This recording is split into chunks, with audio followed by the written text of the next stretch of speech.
The bedroom hasn't changed since they left. Stuffed animals on the bed, their clothes in the closet. Their grandmother won't change it. She says it still smells like them. Ansila and Nusila, ages 8 and 7, left their home in Kazakhstan to go to China with their mother, Adiba, in 2017. Adiba grew up in China, so she went back for a short visit to see some family and take a few classes in Xinjiang in northwest China. Her husband, Yestin, and young son, Nurmaken, stayed home. But shortly after they arrived, Adiba and her daughters disappeared because they went back at the wrong time. Xinjiang is the region where the U.S. says China has put up to 2 million people, nearly all Muslims, in detention camps over the last few years. Activists say Beijing has done that to try to eliminate Islam within its borders. And ex-detainees have told CNN they were tortured inside while undergoing political indoctrination. Adiba and her family are Muslim. Her husband Yestin says a relative told him his wife was put in such a camp while his daughters were sent to live with distant relatives. He hasn't heard from any of them in nearly 2 years. When he sees young women in the neighborhood, he calls them mama, Yestin says. He doesn't even know what his own mother looks like. China says these camps aren't prisons, but voluntary vocational training centers that are being used to not eliminate Islam generally, only Islamic extremism that the government has linked to past terror attacks in the region. So authorities play propaganda videos like this one on state-run TV to show happy Muslims cheerfully learning. They interview some who have supposedly been, quote, reformed, steered away from a life of terrorism. But even if that's true, Yestin says that still does not explain why his wife was locked up.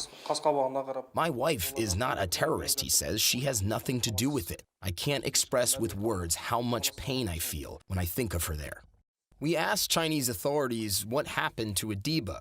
They did not reply to our question. So we went to Xinjiang ourselves, to some of the most remote parts of China, traveling thousands of miles in all. We went to 6 places, both to see what is happening here, and in one town, to try and find Adiba. Ethnic Muslim minorities have lived here for centuries, Uyghurs, Kazakhs, and others, culturally distinct from the Han Chinese who dominate the rest of the country. But now, every day, they're forced to prove that they're not a threat to the state. Cameras watch their every move, in some places positioned every 50 meters. While Han Chinese regularly breeze through the myriad police roadblocks, anyone we saw who appeared to be a minority got stopped. Racial profiling appears rampant. But all that is likely still better than life for those that end up in places like this. Detention camps designed for Muslim ethnic minorities, like this one outside the city of Kashgar. What China calls a job training site to us looked a lot more like a prison. High walls, barbed wire, guard towers, things multiple experts told CNN are telltale signs of detention centers. Images like this are rare. Few people have seen camps like this up close because China's government tries to prevent reporters like us from seeing them. A police officer soon reminded us of that fact. What's happening here is that this police officer does not want us to film, but what we believe is that that's a camp right there. This is as close as we've been able to get.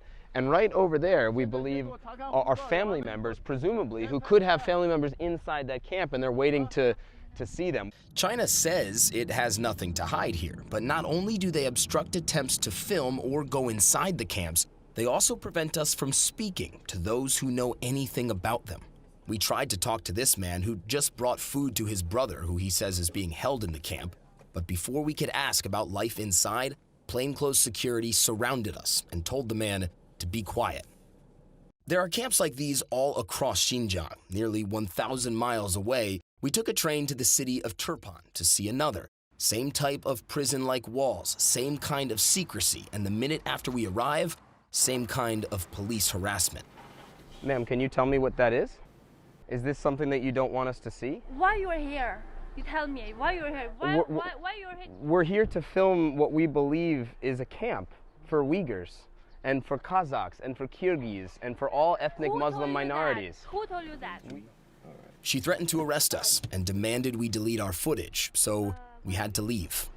Our last stop is the town of Tuoli, where Adiba's family says she was detained. Her husband Yestin believes she has since been let out of the camp and is back living with her daughters. But Yestin was told they can't leave China because officials took away Adiba's passport. He has no way to contact her and fears he could end up in a camp himself if he went to find her. So we tried to find Adiba ourselves.